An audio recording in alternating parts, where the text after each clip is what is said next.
Welcome to Tech World channel. Today I will show you how to change call background in your Samsung Galaxy A24 phone. Now the first thing you have to do is open up your phone app. Now from here tap on three dots, then tap on settings. From here go to call background option. Then choose SIM card. You can choose SIM 1 or 2. If I select SIM 1, then tap on background. Now from here you can change your call background and you can set any call background as you like. If you want to set this call background, just tap here, then tap on set as call background.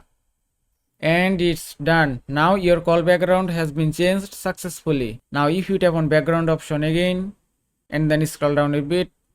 Now if you want to set call background from your gallery, just tap on gallery. And from here you can set any photo as call background as you like. And that is how you can change call background in your Samsung Galaxy A24 phone. I hope this video was helpful. If it was, please give it a thumbs up and don't forget to subscribe.